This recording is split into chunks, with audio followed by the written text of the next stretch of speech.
nikipita kwenye moto unapita na mimi, nikipita kwenye mimi unapita na mimi, kwenye maji uko na mimi, mpenzi wa kweli hujawahi niacha, kila siku za maisha uko na mimi, mpenzi. Jamani, Yesu ni mpenzi wa kweli.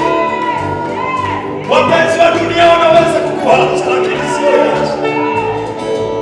Mpenzi wa kweli hujawahi niacha.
Mithali 1 mstari wa 7.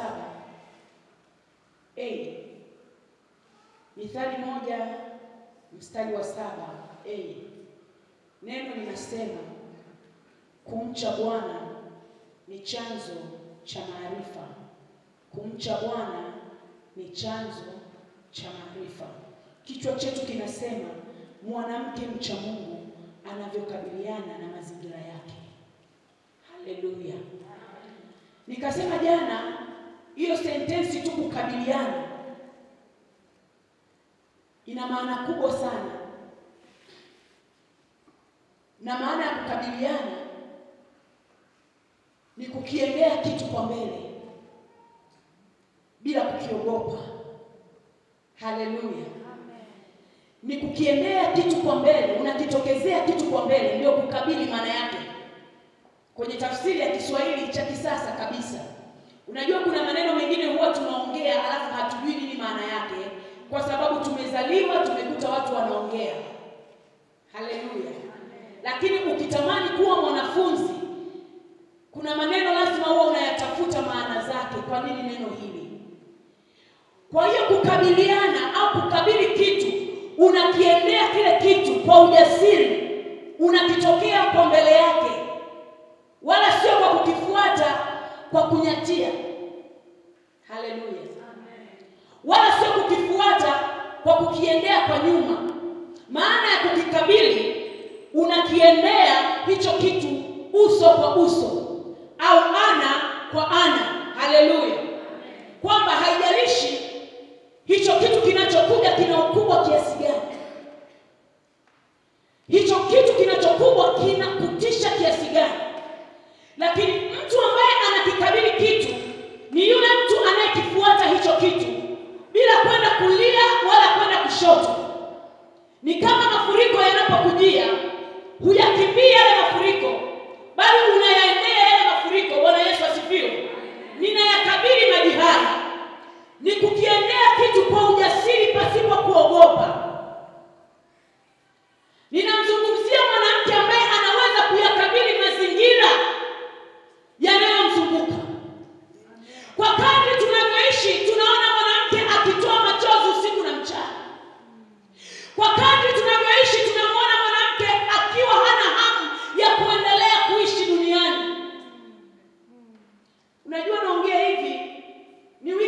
imepita, yuko dada mmoja alikuwa ananiambia niko tayari kunywa sumu.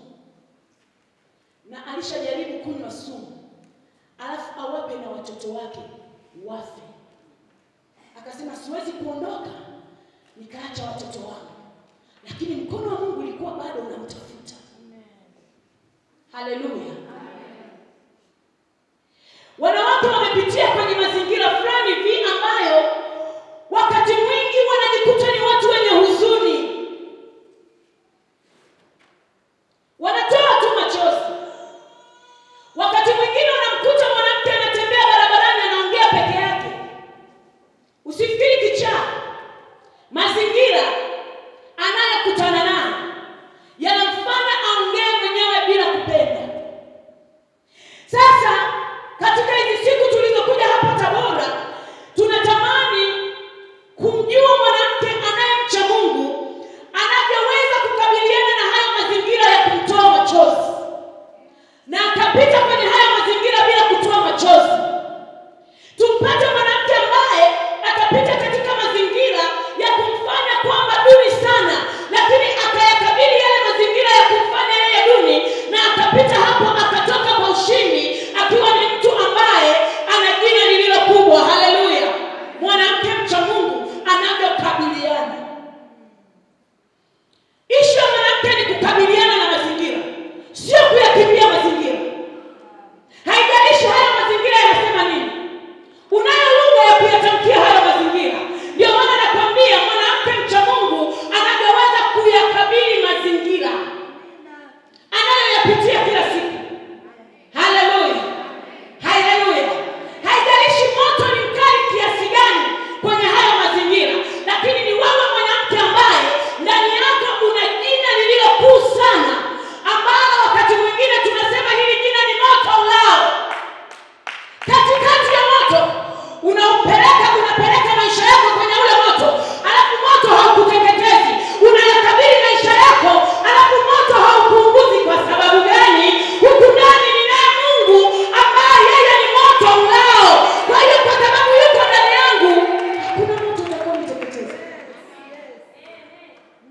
Nasema hakuna moto utakaotuteketeza. Wakati mwingine nimesema Mungu ametuacha wengine kama masalia. Ametuacha kama masazo. Ningekuwa tayari udongo umeshanitafuna, lakini Mungu akaniambia eti rudi. Wako wanawake ambao wanatakiwa kupona. Wako wanawake ambao wanatakiwa kuelewa. Wako wanawake ambao wanatakiwa kuvuka. Unakwenda wapi eti rudi? Nimekuja kumwambia mwanamke ya kwamba Mungu anaweza kukusaidia kuyakabili mazingira magumu unayoyapitia na ukatoka salama. Sitaki ulie mwanamke. Sitaki ukate tamaa mwanamke. Sitaki utembee huku mkono umeweka kwenye shavu. No! Tunaibada. Nasema tunaibada. Mwanamke mcha Mungu anavyoweza kukabiliana na mazingira yake. Uchaji ni nini? Uchaji ni nini? Uchaji ni hali ya kuwa na hofu ya Mungu. Narudia kwa wale ambao hawakuwepo jana, ili leo niendelee na somo vizuri. Uchaji ni ile hali ya kuwa na hofu na Mungu, ya kumwogopa Mungu peke yake kuliko kitu kingine chochote duniani. Haleluya. Uchaji ni ile hali ya kuogopa kufanya mambo mabaya yanayomkasirisha Mungu wako, hata kama ni kwa gharama kubwa kiasi gani. Hata kama ni kwa gharama kubwa kiasi gani. Na jana nilimtolea mfano Mariamu pamoja na Hana, ya kwamba walikuwa ni wanawake wacha Mungu katikati ya mazingira magumu ambayo wangeweza kumtenda Mungu dhambi, lakini hawakukubali kumtenda Mungu dhambi. Ngoja nikwambie, yule Hana angeweza kwenda kwa waganga wa kienyeji, kama ambavyo wanawake wengine wanaenda kwa waganga wa kienyeji wakifikiri wao ndio wanaweza kuumba watoto. Kumbe mganga wa kienyeji hana nguvu ya kuumba mtoto. Hana kumkosea Mungu. Alimuogopa Mungu, alimuhofu Mungu. Aliamua kuishia hekaluni, kuishia madhabahuni, mpaka Mungu alipombariki kupata mtoto. Nimesema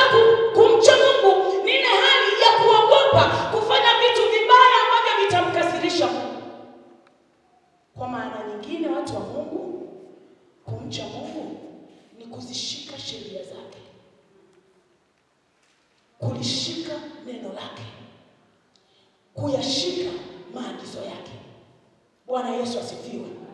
Yule Mariam wakati anaambiwa ya kwamba umebarikiwa wewe kuliko wanawake wote, na Yesu mzao wa tumbo lako amebarikiwa, akawa anajiuliza, hii salamu inatoka wapi? Anaambiwa utachukua mimba kwa uwezo wa Roho Mtakatifu. Kumbuka ni mwanamke bikira, hajawahi kukutana na mwanaume, lakini malaika anakuja kumwambia utachukua mimba. Unaambiwa mwisho alisema na iwe kwangu kama ulivyosema. Hakuweza kumbishia yule malaika. Mwanamke mwingine wa miaka ya leo angepata mimba kabla ya ndoa, angetoa. Tunaelewana? Na ujue miaka hiyo kwa Wayahudi, mwanamke akionekana mjamzito kabla ya ndoa, anauawa. Lakini mwanamke mcha Mungu Mariam hakuogopa kufa. Aliamua kukabiliana na mazingira. Sentensi nzuri sana. Aliamua kukabiliana na Yusufu. Hakumwogopa Yusufu, bali alimwogopa Mungu. Tunapata shida sana kwa sababu tumeogopa sana wanadamu kuliko kumwogopa Mungu. Na ndio maana tunajikuta tunamkosea Mungu. Lakini laiti tungemwogopa Mungu kuliko wanadamu, tusingeweza kumkosea Mungu. Tunamkosea Mungu kwa sababu tunaogopa huyu ni mwanadamu. Jamani, wanawake, nataka tuambiane ukweli usiokuwa na unafiki. Kuna wamama wangapi walipata mimba, alafu mume wake akamwambia, bwana mimi sina mpango sasa hivi wa kuanza kulelea watoto, nenda katoe hiyo mimba. Wanawake wangapi? Wengi sana. Yako mambo ambayo watu hawasemi, lakini yanawakuta ndani ya nyumba. Kwa kumwogopa mwanaume anaenda anaitoa ile mimba, anajikuta anamkosea Mungu. Roho Mtakatifu anisaidie, nahitaji utulivu kidogo. Anajikuta anamkosea Mungu. Nini? Mwanaume amesema nitoe mimba, hataki kulea watoto. Nataka tufundishane mwanamke anayeweza kuyakabili mazingira hayo. Nasema hivi, nataka tuelekezane mwanamke anayeweza kuyakabili mazingira hayo ya kuambiwa toa mimba wakati yeye anataka kuzaa. Hataogopa lile neno la yule baba, ataogopa neno la Mungu. Kwa sababu sheria za Mungu zinatuambia usiue. Kutoa mimba ni uuaji. Bwana Yesu asifiwe. Haleluya. Uchaji ni hali ya kumwogopa Mungu kuliko kitu kingine chochote. Leo nitakwambia hivi maana nyingine. Fungua na mimi kitabu cha Mithali 8:13. Mithali 8:13. Mithali 8:13. Msomaji wangu, na naomba uwe na speed. Mithali 8:13. Twende. Kumcha Bwana kuchukia uovu. Rudia. Kumcha Bwana kuchukia uovu. Kiburi na majivuno na njia mbovu. Na kinywa cha ukaidi pia kuchukia. Tumia maiki, rudia. Halo. Tasoma kwa msaada wa Bwana. Yeah. Kumcha Bwana ni kuchukia uovu. Kiburi na majivuno na njia mbovu. Na kinywa cha ukaidi pia nakichukia. Haleluya. Kumcha Bwana ni kuchukia uovu.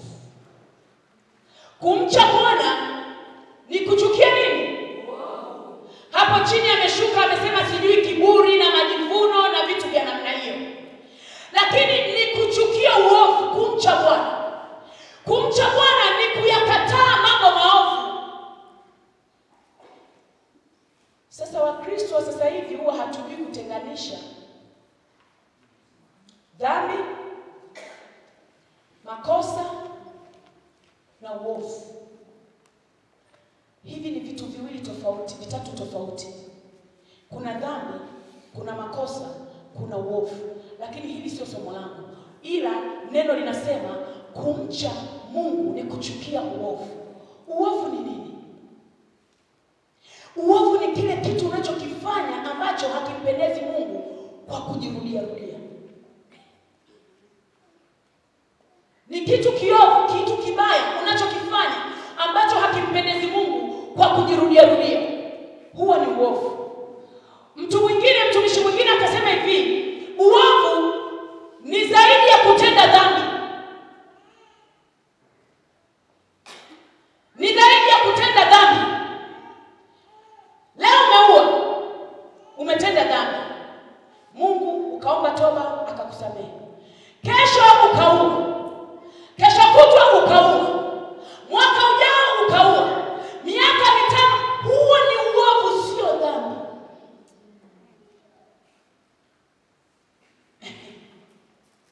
Haleluya. Huo ni uovu, sio dhambi. Na mtu akishakutana na uovu, ukishasikia mtu anasema mtu huyu ni muovu, kaa naye mbali. Kaa naye mbali. Kwa sababu uovu ni kitendo ambacho sio rahisi sana mtu kuja kubadilika. Sio rahisi sana mtu kuja kubadilika mpaka itokee neema ya Mungu. Kwa sababu huyu mtu ameshakatazwa. Wewe acha uizi. Yeye anaiba tu. Huyu mtu ni muovu. So kwa hiyo neno la Mungu linaniambia kumcha Mungu ni kuchukia uovu. Lakini pia kuacha kiburi na majivuno na matabia ya namna hiyo ukishuka hapo chini. Huko ndio kumcha Mungu. Bwana Yesu asifiwe. Kwa hiyo kwa maana nyingine, wewe kama sio mtu ambaye una kiburi, wewe sio kama mtu ambaye una majivuno, unamcha nani? Okay. Sasa fungua na mimi kitabu cha Ayubu 28. Ayubu 28 ili sasa niingie kwenye somo la leo. Tusoma kwa mstari. Amen. Kisha akamwambia mwanadamu, tazama, kumcha Bwana ndiyo hekima, na kujitenga na uovu ndiyo ufahamu. Kumcha Bwana. Rudia mtumishi. Ayubu 28 mstari wa 28. Kisha akamwambia mwanadamu, tazama, kumcha Bwana ndiyo hekima, na kutenga na uovu ndiyo ufahamu. Kujitenga na uovu ndiyo ufahamu. Na kumcha Bwana ndiko kwenye nini? Hekima. Bwana Yesu asifiwe. Jana mnakumbuka ya kwamba tulikuwa tunazungumzia hapa issue ya maarifa. Si ndio tulikuwepo jana? Kwamba kumcha Bwana ni chanzo cha nini? Cha maarifa. Tukasema sisi kama wanawake ambao Mungu amekiweka kitu cha usaidizi ndani yetu, ambaye Mungu ametuwekea kitu cha ujenzi ndani yetu, ambaye Mungu ametuwekea kitu cha uzalishaji ndani yetu, hatuwezi kufanya haya mambo kwa ufanisi kama hatutakuwa na maarifa. Kwa hiyo maarifa ndio kitu pekee ambacho kinaweza kutuondoa sisi kwenye ujinga. Maarifa ndio kitu pekee ambacho kitatusaidia sisi kuweza kukaa katika ile hali ya kumcha Mungu. Maarifa ndio yatakusaidia mwanamke kuwa mjenzi mzuri. Yatakusaidia mwanamke kuwa msaidizi mzuri. Huwezi kuwa msaidizi au mjenzi mzuri kama hauna maarifa, maana yake kama hauna akili. Bwana Yesu asifiwe sana. Shida tuliyopata sasa hivi, hatutaki kujifunza. Ila tunatamani sana mitoko. Na huwezi ukatolewa mtoko kama hujajifunza. Maana huwezi ukajua kuishi na huyo mwanaume uko ndani. Tunaelewana wanawake? Huwezi ukapelekwa outing. Sijui huku mnapelekana wapi.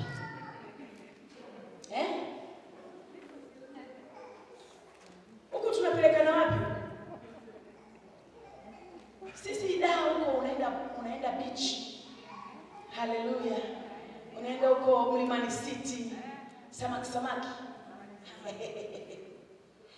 Hizo outing huwezi ukazipata kama hauna maarifa. Haleluya. Ili upelekwe outing lazima uwe na maarifa. Kwa sababu mtu mwenye maarifa anajua namna ya kukifungua kinywa chake. Anakifungua kinywa chake kwa adabu, anakifungua kinywa chake kwa hekima, anakifungua kinywa chake kwa heshima na ustadi. Kwa hiyo kwa namna anavyotoa maneno matamu, maneno yenye ubembelezi, maneno yenye kuvuta, mwanamume anakuwa kama mbwa anaingia kwenye kichwa cha chatu. Haleluya. Haleluya. Huyo ndiye mwanamke ambaye anayo maarifa. Sijui kama nimewahi kuambia hapa Tabora. Nikasema mwanamke ukiwa na maarifa, mwanamke ukiwa na hekima, wewe ni remote, mume wako ni TV. You are remote control.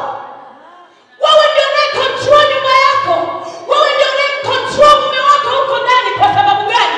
Akili imetulia hapa kichwani. Najua wakati gani wa kumchomoa pesa. Najua wakati gani wa kunitoa out. Najua wakati gani wa kunibembeleza. Haleluya. Akili. Maarifa. Haujui hata muda wa kumuomba hela mume wako. Pole. Mwanaume ametoka kazini amechoka. Mwanaume ametoka kazini amepata misukosuko. Anafika nyumbani hajanywa hata maji, hata hujampa pole. Baba John, naomba hela. Hiyo sio ATM. Yanahitajika maarifa. Kuna mikao ya kumuomba hela mwanaume. Haujaelewa mwanamke, nakwambia. Kuna mikao, kuna mazingira, kuna maeneo ya kuchomoa hela zilizoko mfukoni mwa mwanaume. Inamhitaji mwanamke mwenye maarifa. Inamhitaji mwanamke mwenye hekima. Inamhitaji mwanamke mcha Mungu ili kujua huu ni wakati wa pesa kuchomoka au ni wakati wa kupumzika mume wangu. Haleluya. Haleluya. Sikia nikwambie mwanamke, unaweza ukawa unapitia kwenye mazingira magumu katikati ya uchumi. Mume wako amechacha, amechalala chaka mbaya. Lakini kwa mwanamke mwenye maarifa, wanaume wahashiwi. Ataanza hata kukopa ili aje amwezeshe mwanamke, kwa sababu anayo maarifa, anayo hekima, anayo ufahamu. Haleluya. Haleluya. Huyu ndio mwanamke mcha Mungu. Huyu ndiye mwanamke anayejitambua. Huyu ndiye mwanamke aliyemwaka. Hujui hata muda wa kusema saa hii ngoja tupate mipango ya kununua kiwanja kule nyumbani kwetu. Hujanisikia vizuri? Nasema hujanisikia vizuri. Haujaujua muda wa kumwambia mwanaume ya kwamba Baba Joni, nyumba ya mama imechakaa. Anakaa kwenye nyumba ya majani. Nilikuwa natamani wazazi angalau tukiwajengea nyumba ya bati na nyumba ya matofali. Baba Joni, hivi unaonaje mwakani mwezi kama huu twende tukawajengea wazazi nyumba? Hujui muda wa kuzungumza maneno hayo na mume wako. Unapishana na gari ya mshahara. Gari ya mshahara linakuja, wewe unakwenda. Uko muda huo. Mmekaa mnatulia. Umechukua beseni la maji.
Nianzie 3 au 4?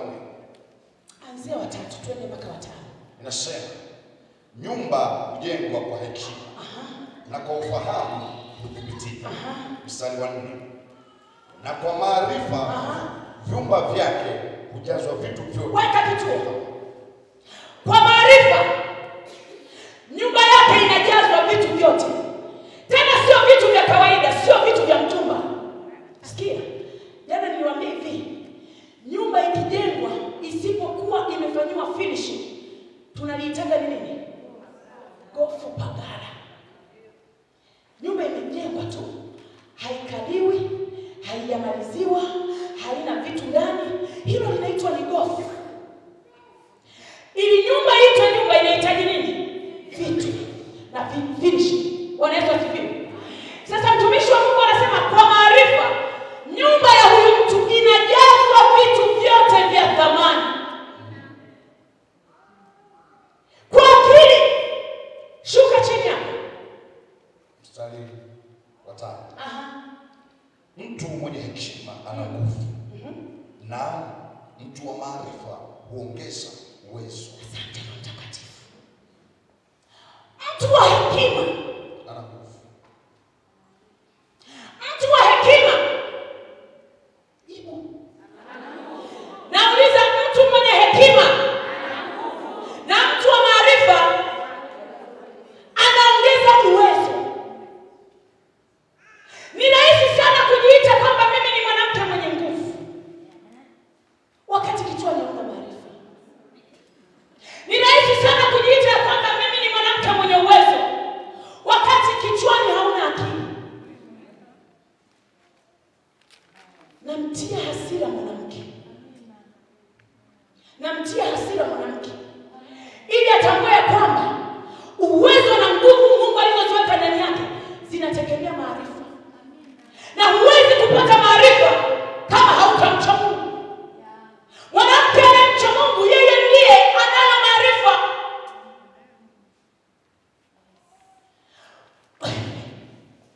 Unapowasoma wanawake wa Biblia walioshinda, walikuwa na akili.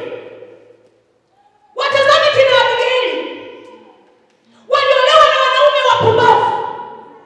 Yaani jina la mwanaume tu ni mpumbavu. Mume wako anaitwa mpumbavu.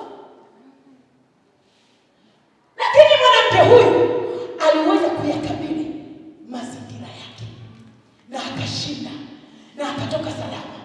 Mwanaume anatukana mkuu, ni sawa na hivi saa hii mume wako aende akamtukane mzee wa hapa, ni kazi tu. Yaani anatoka huko anamtukana. Wewe haupo. Tena yule mwanamke nadhani alikuwa kwenye ujasiriamali. Anarudi nyumbani analetewa mtu. Mimi tu nimepona kukuletea taarifa. Anaambiwa, bwana mume wako katukana kule kiongozi na mnatakiwa kuuawa watu wote. Mwanamke asiyekuwa na maarifa angemwambia atajijua mwenyewe, yangekimbia. Mwanamke mwenye maarifa alikwenda kuyakabili mazingira. Lakini hakuyakabili hivi tu. Tunaambiwa yule mwanamke mwenye hekima alikwenda kwa adui na zawadi. Mtu anayetaka kumuua amembebea zawadi.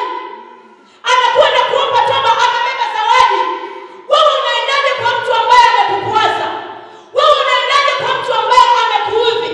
Kama sio unaenda umejifunga kibogo kiunoni ya kwamba leo atanitambua, na kwambia utatambuliwa wewe, sio yule.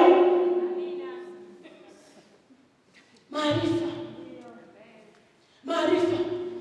Na ndio maana tunachekaka wanawake ambao anakuta yuko busy anafuatilia nyumba ndogo ya mume wake. Utoto sana huo.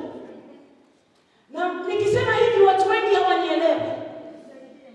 Unajua sasa hivi watu wanajifunza sana kupitia kwenye mitandao. Mitandao kwa mtu wa Mungu haitakusaidia. Fundisho letu liko kwenye neno la Mungu. Ni utoto mnakwenda kumfuata mwanamke unayehisi anatembea na mume wako. Unajishushia heshima.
ukimpaka na mikono yako itapata kinyesi. Hayo bado yako chini ya kiwango chako. Kuna maombi ya kina, maombi yenye msuri. Unaingia, unapiga magoti, unamwambia Mungu, wewe ni Mungu wangu. Zaburi 35 inaniambia, teta nao wanaoteta nami, pigana nao wanaopigana nami. Njia zao ziwe ni giza na utelezi, wawe kama makapi hawa watu mbele ya upepo. Chukua neno, weka hapo kwa huyo adui. Unajua atashangaa tu, uzi limekata kamba, halivutiki tena. Baba fulani, mbona huonekani wewe? Achana na ndoa yangu, mimi nina mke. Kwa sababu gani? Mwanamke huyo anakabili mazingira yake katika ulimwengu wa roho, hajaona katika ulimwengu wa mwili. Kesi yake ameipeleka kwa mzee wa siku. Napenda mzee wa siku, napenda mfalme wa wafalme, napenda simba wa kabila la Yuda, maana yeye huwa anajibu kwa moto. Una majibu ya moto wewe? Nauliza, una majibu ya moto wewe? Kaa vizuri na Mungu. Nakwambia kaa vizuri na Mungu. Yeye wanakwambia majibu yake yako katika tufani na kisulisuli. Majibu ya Mungu yako kwenye tufani. Akiamua kumjibu huyo anayekuletea shida, hakuna mtu anaweza kustahimili. Bwana Yesu asifiwe. Haleluya. Sasa mtu wa Mungu, fungua kitabu cha Mwanzo sura ya 3. Sura ya 2. Mwanzo sura ya 2. Mwanzo sura ya 2. Msomaji wangu, naomba unisome kuanzia mstari.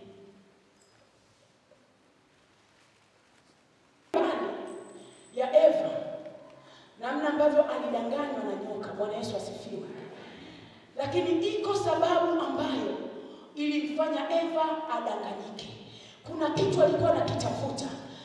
Akagundua kwamba shetani ameenda, amemwambia ile siri, amemdokolezea ile siri. Ndio maana Eva akaamua kulichukua lile tunda. Soma kuanzia mstari wa 6. Nitasoma kwa msaada wa Bwana. Amen. Ukungu ukapanda katika nchi, ukatia maji juu ya uso wote. Mwanzo sura ya 2 mstari. Hapana, 3:6. 3:6. Nitasoma kwa msaada wa Bwana. Mwanzo sura 3 mstari wa 6. Mwanamke alipoona ya kuwa ule mti wafaa kwa chakula. Hebu rudia, Mwanamke alipoona ya kuwa ule mti wafaa kwa chakula. Unafaa kwa nini? Kwa chakula. Twende. Wapendeza macho. Na ni mti wa kutamanika kwa maarifa. Nukta hapo. Mwanamke alipoona ya kuwa ule mti unafaa kwa chakula.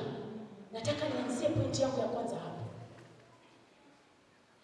Kitu ambacho Eva kilimsababisha amsikie shetani, asisikie lile neno mume wake alilomwambia. Maana kumbuka, tunda alikabidhiwa, mti ule alikabidhiwa, bustani alikabidhiwa nani? Hakukabidhiwa Eva. Bwana Yesu asifiwe. Kwa hiyo Adamu akaenda akamwelekeza mke wake ya kwamba tumeambiwa matunda yote ya tule isipokuwa mti wa... Nilifikiri tutasema mti wa katikati. Maana watu wengi wasemaga mti wa katikati. Ni mti wa ujuzi wa mema na mabaya. Shetani yeye alichoenda akampa sifa zote za ule mti. Macho ya mwanamke aliye msaidizi, mwanamke anayejua kulisha nyumba yake, mwanamke anayejua kuwalisha watu wa nyumbani mwake, alipoona ule mti unafaa kwa chakula, hiyo ilikuwa ni sababu ya kwanza Eva kuvutiwa na lile tunda. Kwa sababu gani? Mwanamke aliye msaidizi ameambiwa kitu cha malezi huko ndani, kuhakikisha familia yake inakula.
Halo.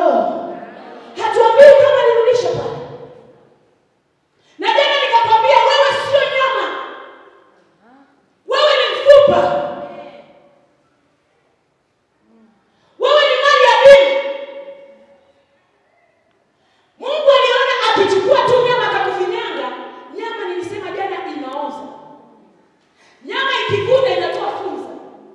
Hakutaka utoe funza wewe. Yaani hakutaka wewe unatoa hiyo harufu mbaya. Kama unatoa saizi kwa mume wako.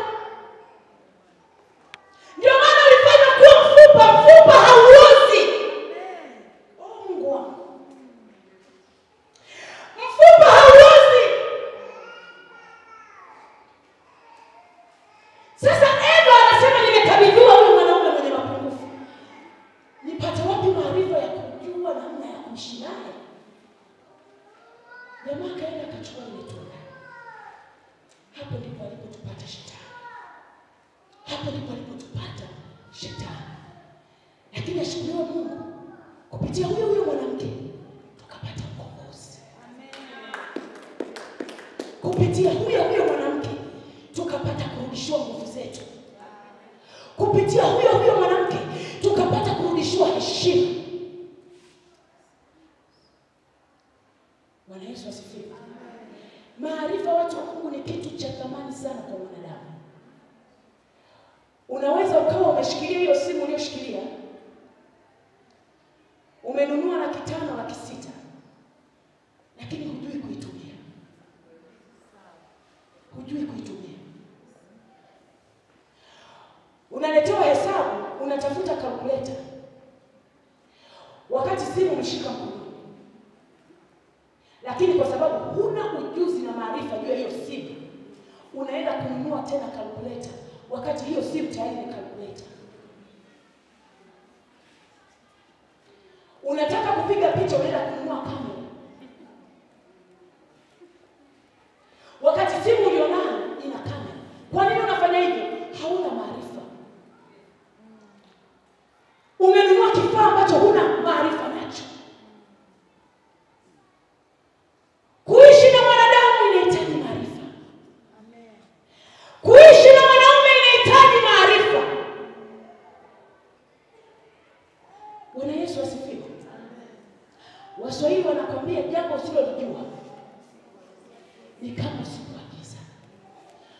Unaweza ukawa unamuona huyo mwanaume ni mbaya sana.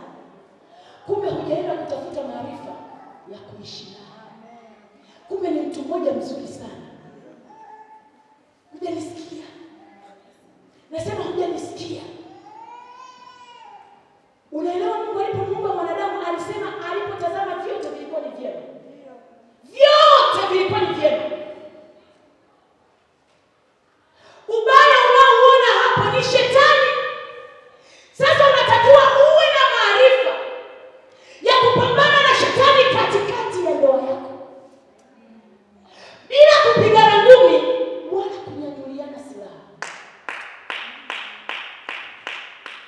Huyu ni mwanamke aliyejaa akili ya Mungu ndani. Amen. Biblia inaposema mwanamke mwenye hekima anajenga. Hekima chanzo chake ni kumcha Mungu. Na ukisha mcha Mungu unapata maarifa. Fungua na mimi Zaburi 111. Zaburi 111. Mbona muda unaenda sana? Saa 12.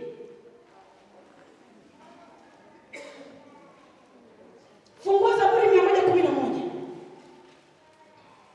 Mstari wa 10. Tusoma kwa msaada wa Bwana. Kumcha Bwana ndio mwanzo wa hekima. Wote wafanyayo hayo wana akili njema. Asante Roho Mtakatifu. Kumcha Bwana ndio mwanzo wa hekima. Na wote wanaofanya mambo hayo wana akili njema. Kumbuka mwanamke aliye mjenzi amejaa hekima ndani yake. Wanasema nyumba inajengwa na mwanamke aliye na hekima. Chanzo cha hekima ni kumcha Mungu. Amen. Tunataka tukulete ujuaji mwingi.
Haleluya. Haleluya. Mwanamke amchaye Bwana.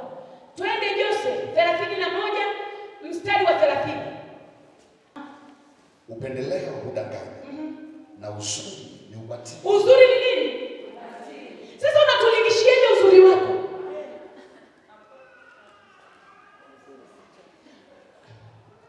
Alafu wanawake wanahangaika kweli kutafuta uzuri. Ndio maana yuko tayari kwenda kununua mafuta ya kupaka usoni ya 100,000. Anatafuta nini? Ananunua nywele ya 500,000. Anatafuta nini? Biblia inaniambia uzuri ni nini? Uzuri ni ubatili. Sijasema mimi. Usitutambishie uzuri wako. Huo uzuri mume wako hali sio chakula. Napigia mstari na kuboni. Uzuri wako sio chakula. Uzuri wako sio pesa. Uzuri wako ni ubatili. Twende chini hapo. Bali mwanamke amchaye Bwana Haleluya. ndiye atakayesifiwa. Mwanamke amchaye Bwana ndiye atakayesifiwa. Mwanamke amchaye Bwana sio mwanamke mzuri, sio mwanamke mwenye shepu, sio mwanamke mwenye pesa. Mwanamke anayemcha Bwana, huyo ndiye atakayesifiwa. Sibabaishi na uzuri wako, sibabaishi na shepu yako, sibabaishi na pesa zako.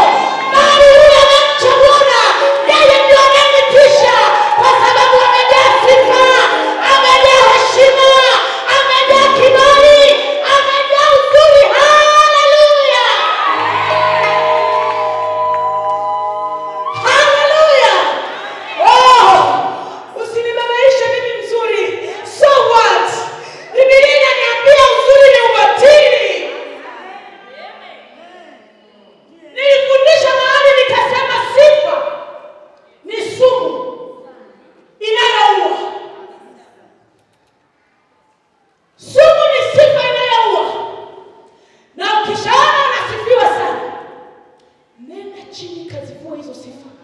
Mpelekea anayestahili. Mpelekea anayestahili. Usishare utukufu na Mungu. Oh, mimi nina hela sana, huwezi ukanibabaisha. Wewe, hela zinatafutwa. Wakati wowote naweza nikazipata. Kutangulia sio kufika. Ni Mungu tu ameamua saa hii akupa hizo hela. Lakini iko zamu yangu inakuja. Nimepanga foleni, niko kwenye zamu. Zamu yangu ikifika nitashika hizo pesa. Haleluya. Tusitishiane maisha watu wa Mungu. Asikubabaishe mtu. Ndio maana nakwambia mwanamke anayemcha Mungu anayo akili, anayo ufahamu, anajua kujikubali. Mimi najikubali. Nakwambia mimi najikubali. Najikubali. Niwe nimependeza, niwe sijapendeza. Najikubali. Kwa nini najikubali? Ndani yangu nimelibeba jina. Oh, haleluya. Ndani yangu nimelibeba jina. Yaani nakwambia, wenye pesa hawanibabaishi. Wenye uzuri hawanibabaishi. Wenye majina hawanibabaishi. Maana ninalo jina linalopita majina yote. Haleluya.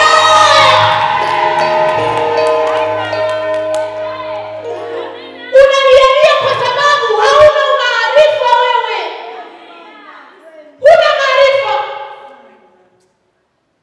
Nilikuwa nafundisha Dar es Salaam mwezi uliopita. Mwanamke analia, mume wake amechelewa kurudi ndani ya nyumba. Mmekutana na hiyo clip? Mmekutana nayo? Imezunguka sana huko kwenye mitandao. Analia, anatoa machozi. Unalia nini? Mimi nimemshika tu Baba Joni. Baba Joni amerudi saa 8 usiku. So what? Baba Joni kurudi saa 8 ni kukutoa machozi? Hauna maarifa wewe. Asante.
vimekwisha, vita vyako vimekoma, vita vyako vimemalizika. Anakwambia usilie tena, wala maadui ulioona hautawaona tena, kwa sababu atasimama, atakupigania, atakutetea, atakushindia. Roho yako itabaki salama. Haleluya! Na wako wanawake wengine, wakati mwanamke mwenzao anapita kwenye magumu, wanapiga makofi. Yeah, si tulisema, wanashangilia. Usijisikie vibaya. Wanakutengenezea ushuhuda. Wanakutengenezea msuri. Wanakufanya uwe simba jike. Wanakufanya uwe mwanamke ngunguli ngangani. Kwa sababu kwa kazi wanapoongea, wakirudia kesho ni marudio. Nasema hivi ni marudio. Kwa hiyo halitakubabaisha tena. Na mwanamke, ukiona mwanamke mwenzako anapita kwenye mapito yake, mheshimu. Ukiona mwanamke mwenzio anapita kwenye majaribu, mpigie saluti. Kwa sababu mbele yake, kesho yake, nasema hivi, kesho yake huyo ni waziri mkuu. Nasema hivi, kesho yake huyo ni mwanamke mwenye jina kubwa. Usimcheke mtu anapopita kwenye mapito. Mtu huyo anauendea utukufu wake. Hakuna utukufu bila maumivu. Unajisikia? Hakuna utukufu bila maumivu. Ili uendee utukufu, ni lazima upitie njia yenye miba na michongoma. Hauwezi ukakwepa. Nasema huwezi ukakwepa. Kwa hiyo kama unalia leo, lia sana kwa ajili ya hiyo njia, kwa sababu kesho, na wakati saa hii kama uko kwenye kicheko, cheka sana, kwa sababu kesho. Kwa hiyo mtu anapopita kwenye njia yake, mpigie saluti, muombe, muinue, kwa sababu siku akija kwa waziri mkuu atakukumbuka kwenye ufalme wake. Atakukumbuka kwenye ufalme wake. Bwana Yesu asifiwe. Haleluya. Tumsome tu mwanamke mmoja tu. Nisiseme tu stori zangu. Mwanamke mmoja tu wa kwenye kitabu cha Matendo ya Mitume 16. Matendo ya Mitume 16. Kuna mwanamke mmoja tu pale anaitwa Lydia. 14 mpaka 15, twende Jose. Matendo ya Mitume 16. 14 mpaka 15. Matendo ya Mitume, tunamalizia watu wa Mungu. Matendo ya Mitume 16, 14, 15. Tasoma kwa msaada wa Bwana. Ndio. Matendo ya Mitume sura ya 16 mstari wa 14 hadi wa 16. 14 mpaka 15. Tasoma. Mwanamke mmoja jina lake Lydia, mwenye kuuza rangi ya zambarau. Mwenye kuuza rangi ya zambarau. Mwenyeji wa Tiatira, mcha Mungu. Atakusikiliza. Mcha Mungu. Atakusikiliza. Ambaye moyo wake ulifunguliwa na Bwana. Moyo wake ulifunguliwa na Bwana. Ili afanye nini? Ayatunze maneno yaliyonenwa na Paulo. Ayatunze maneno aliyoyanena Paulo. Paulo huyo alikuwa ni mtumishi. Bwana Yesu asifiwe. Tunaambiwa Lydia alikuwa ni mwanamke mcha Mungu. Lakini mbali ya kwamba alikuwa ni mwanamke mcha Mungu, alikuwa ni mtengenezaji wa nguo za rangi ya zambarau. Bwana Yesu asifiwe. Ina maana alikuwa ni mjasiri.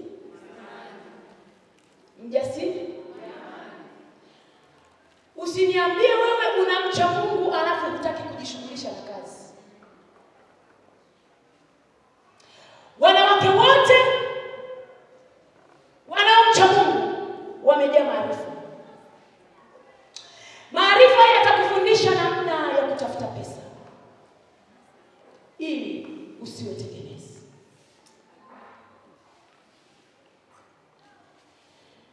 Tunapata shida na wamama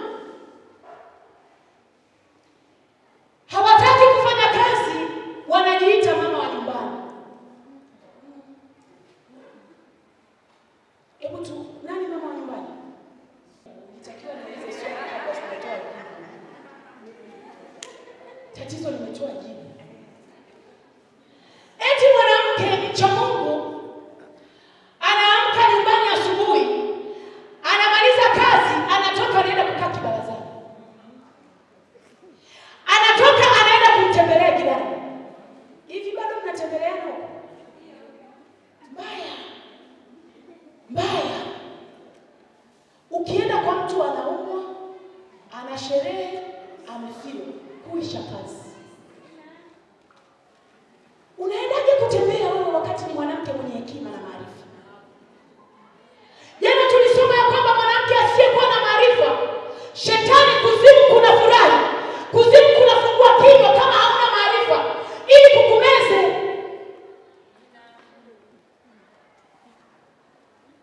Mwanamke hutaki kujishughulisha. Wewe vipi? Mimi mama wa nyumbani.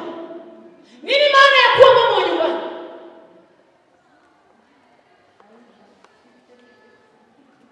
Tunaambiwa mwanamke ndiye msaidizi, si ndio? Huyu mwanamke ndiye anayetakiwa kuwatunza hata watumishi wa Mungu. Narudia, naomba unisikie. Mwanamke ndiye anayetakiwa kuwatunza watumishi wa Mungu. Na ndio maana tunaambiwa ya kwamba huyu mwanamke Lydia, moyo wake ulihifadhiwa kwa ajili ya kuyaweka mambo ya mtumishi wa Mungu Paulo. Ina maana Paulo alikuwa akiwa na jambo nyeti la kukwama, anaenda kwa Lydia. Lydia anamsaidia. Umesaidia watumishi wangapi kama mwanamke mcha Mungu? Hawa umewasengenya. Yaani huyu utafikiria sio mke wa askofu. Kila siku kitenge hicho hicho kimepauka kweli. Lini uliwahi kumnunulia mtu?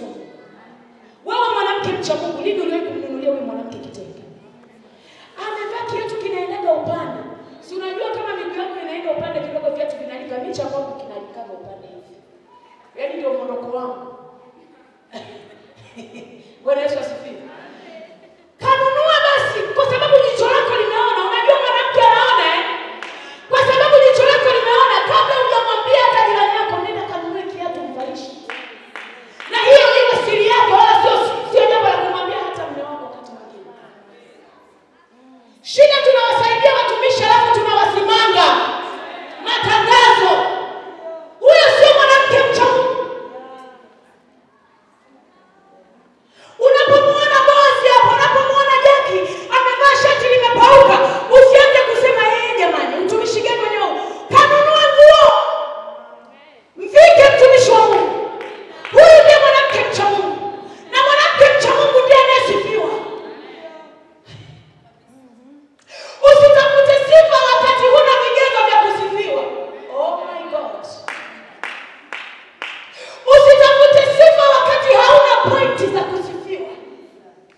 Tafuta pointi za kusifiwa, alafu ndio sifa hii. Unatamani uitwe mama mzuri wakati hujui kulea watoto. Hujui kulea watoto, alafu unatamani uitwe mama mzuri. Nilikuwa na wasimulia watumishi wa Mungu hapa. Yuko rafiki yangu mmoja nilikuwa na chat naye asubuhi. Anasema nimekipenda kitu cha mtoto wako. Naenda naye kanisani. Alikuwa ameenda naye kanisani. Anasema zinatangazwa sadaka 3. Kila sadaka anapochukua haendi kutoa kabla hajaomba. Anainama chini anaomba, ndio anainuka anaenda kutoa sadaka. Akasema nimekitamani na mimi natamani niwafundishe watoto wangu.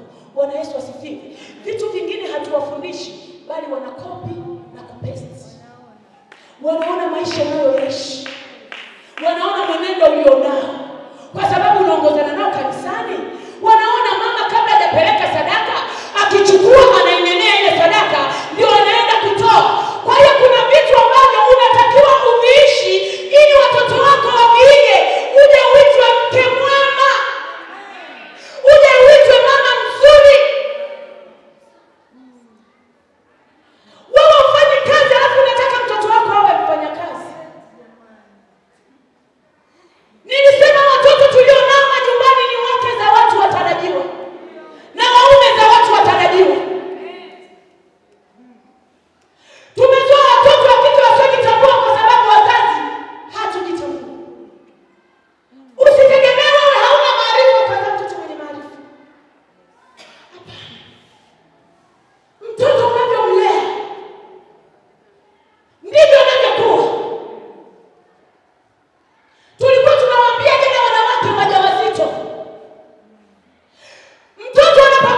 mtoto anavuta bangi ndani ya miaka 7-8.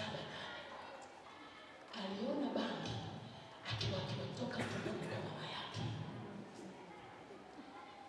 Na ndio maana ukitaka kuelewa kwamba watoto walioko tumboni wanasikia, ndio maana vilipokuwa vikizaliwa vitu vitakatifu, mama wa hawa watoto walikuwa wakitengwa.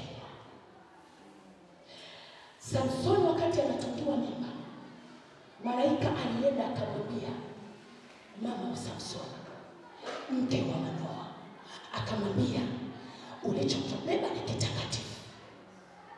Kitu chochote, kilevi chochote kisipite kinywani mwako, kwa sababu mama akinywa pombe, mtoto kanywa pombe. Tunafanya haya kwa sababu hatuna maarifa. Uko na tumbo la miezi 7, bize na kwambia kwenda kwenye vikao vya umbea. Mtoto anaenda kusutana, sio wewe tu, na mtoto aliyeko tumboni mwako. Unazaa katoto ni kambea kuliko inavyowezekana. Mwanamke aliye na maarifa anajua amebeba kitu cha thamani, anayatamia. Sio mzururani mwanamke aliye mjamzito. Wamama wajawazito nisikie. Mungu anakuamini kukupa huyo mtoto. Kaa chini atamia mpaka miezi 9 ifike. Sema na huyo mtoto. Tabiri akiwa bado tumboni. Sema maneno mazuri akiwa bado yuko tumboni. Aliwahi kutokea mtu mmoja akamnenea mtoto wangu maneno mabaya wakati ndio tu ametoka kutoka kwenye tumbo langu. Anaenda kupewa taarifa, nimezaa mtoto wa kike. Mume wangu anapeleka taarifa. Alafu najua kasemaje. Nilifikiri umeleta dume, kumbe umetuletea kamalaya. Unaweza ukaelewa. Mtoto tu ndio limemfyatua. Unajua, niko na mshono. Na bahati mbaya mume wangu alishindwa kulimeza. Akaniletea wakati bado mshono sijafumua hata nyuzi. Nikasema what? Malaya? Mtoto wa kike ni malaya? Watu wanaelewa thamani ya mtoto wa kike? Unaelewa bila mwanamke hakuna mtu anazaliwa duniani? Alafu mama unakaa tu unasema yaani huyu atanitambua, hata kutambua nini? Futa hayo maneno. Chukua namna Yesu, futa. Nasema futa hayo maneno. Bado nafuta mpaka leo, bado nafuta, ni miaka 14 bado nafuta. Hatuzai watoto malaya. Hatuzai watoto machagudoa. Mwanamke asiye na maarifa anamnenea mtoto mwenzake maneno mabaya. Mtoto mwenzio ni wa kwako. Mtoto mwenzio kichanganyika, unafaidika nini? Nauliza swali. Umemwona mtoto wa mwenzio ni chagudoa, unafaidika nini? Unapata mtaji? Tuache mbaya wa mama. Tuache mbaya. Lia na walilao. Mwenzako kama watoto wameharibika, lia naye. Lia naye. Usiseme kwamba walikuwa wanajidai sana hawa watoto wa getikali. No. Usiseme hayo maneno. Beba huyo mtoto kwenye maombi, kwa sababu nyuma unalotela hujui atakayozaliwa ndani ya siku moja. Bwana Yesu asifiwe. Sijui nimeingiaje huko wakati niko kwenye ujasiriamali. Mwanamke mcha Mungu lazima uwe mtafutaji. Pambana. Usitegemee mtaji kutoka kwa mume wako. Nguvu zako ni mtaji wako. Nasema hivi, nguvu zako ni mtaji wako. Omba usiku na mchana Mungu akupe afya. Omba usiku na mchana Mungu akupe uzima. Huo uzima ulionao ni mtaji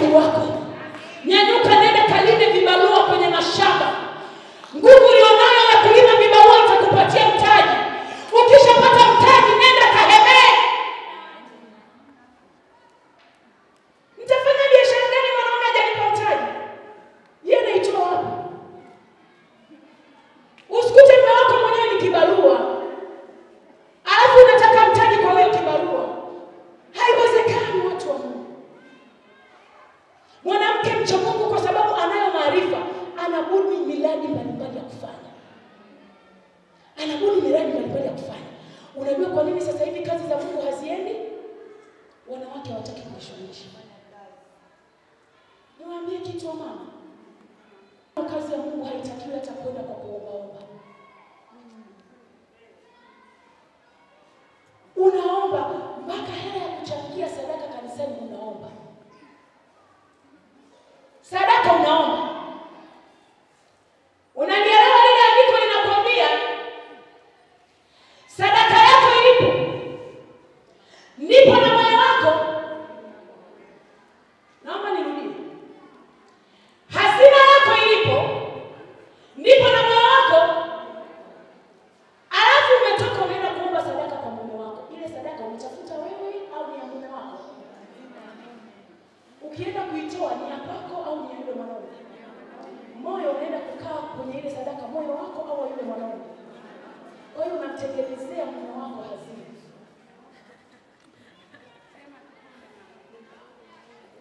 Mmenisikia? Unamtengenezea mume wako hazina. Sadaka sio ya kuomba. Ngumu kumeza Ni dawa hiyo. Ni chungu lakini ni dawa. Baba John, kesho kanisani naomba hela ya sadaka. Jamani, Baba John atafute mpaka sadaka. Mpaka sadaka. Yaani kwa mfano hapa tulipokuja saa hii. Yaani hapa ni mwanamke nyinyi hapa ndio kaa hapa. Ni masadaka yanashuka, hazina yako inakuwa pale kwa sababu umetafuta kwa jasho lako.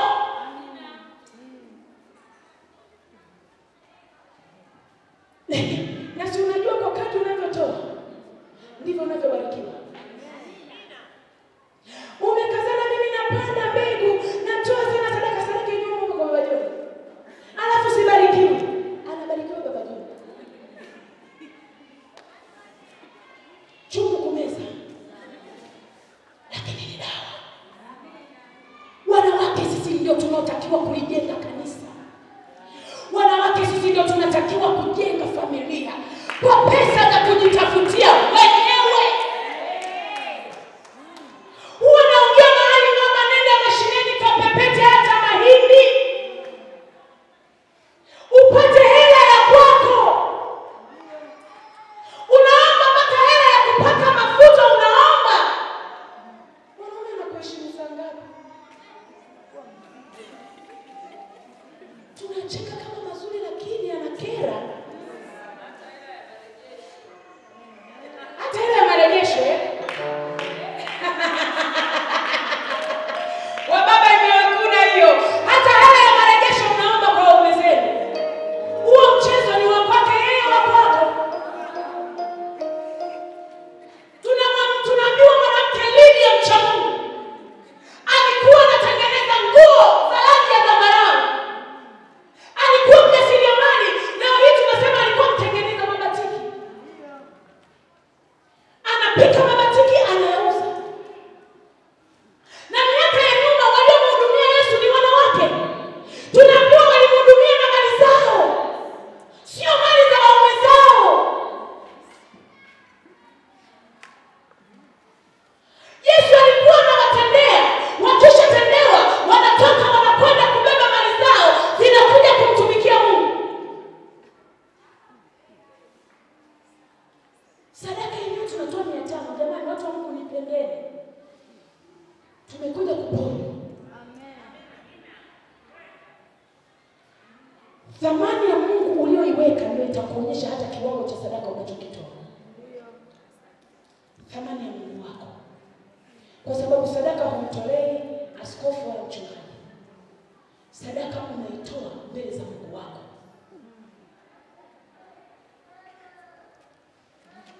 Vikundi vya kina mama vimelengalenga. Nini? Sio jasiriamali wanasubiri hela ya kupewa. Kuendeleza kikundi chao.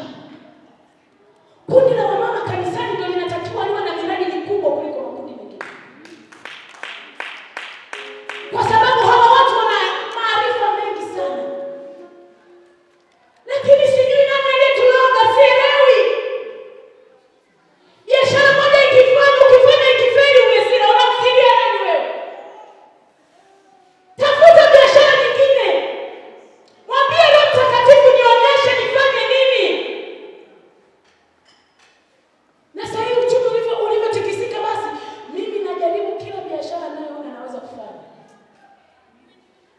niko kulima mboga mboga. Bwana Yesu asifiwe. Niko kulima nini? Siangalii uzuri wa mtu. Unajua mtu mwingine anakuambia hivi watu watakuonaje ndugu yangu? Eti. Enda unalima mboga. Yaani unauza mboga pilipili eti anauza. Nauza nini? Hauzi wewe. Maisha ni ya kwangu mimi, sio ya kwako wewe. Kwa sababu ninamcha Mungu, sitaki kuwa tegemezi. Sitaki na nimekataa. Wanawake wanamcha Mungu hata kama ni wajane, hawautazami ujane wao, wanamtazama Mungu na mazingira walionayo. Amina. Ujane ndio iwe sababu ya kutaka kuombaomba, unakuombaomba kila maeneo. Mungu apendi. Mungu apendi. Alafu sasa watu walio wajane ndio kweli kufanya biashara. Kwa sababu gani? Yaani Boazi nikikuletea mali lazima ununue. Ninachokwambia bwana, siwezi kukuomba hela, nataka watoto waende shule. Chukua mboga hizi. Utanunua bila kupenda. Hiyo ni fursa, unajua ujane ni fursa Ni fursa. Saizi nauza na mchele. Nauza na mafuta ya alizeti. Gari langu ni duka linalotembea. Najaribu kuwatia akili. Ila nyuma sikuwa na maisha hayo. Nilikuwa sina maisha hayo. Unaendesha gari unalotaka. Leo nimevaa nguo nyekundu, ngoja leo nichukue gari nyekundu. Nachisha magari. Leo nataka kwenda mahali fulani, natumia ndege, natumia gari private. Sipandi basi. Sasa eti mtu ukishapigwa hivyo, wewe nini? Toka mlango umekufa, mimi maisha yangu. Unataka abaki vile vile? Nguvu ya wawili tofauti na nguvu ya mmoja. Niliyachukua nikayatupa kule. Nikafungua ukurasa mpya wa maisha. Ninatoka nyumbani nimebeba mali huko kwenye gari nyuma. Nikifika nyumbani mwako, my dear, nauza mayai. Yaani meti, mbona nimetoka kununua jana, utanunua tu, siwezi kukuomba hela. Nachukua tray na mshushia hapo. Hela yangu utanipa. Fursa hiyo. Na kwa karibu lazima anunue. Akiangalia wewe ni mjane na hajawahi kukusaidia. Kwa hiyo lazima akuunge mkono. Unakaa kwamba wewe ni mjane, unasaidiwa na kanisa kila siku, mwanamke mcha Mungu. Mwanamke mcha Mungu, nataka usaidiwe kweli. Mungu wangu amejaa kila wingi wa utajiri.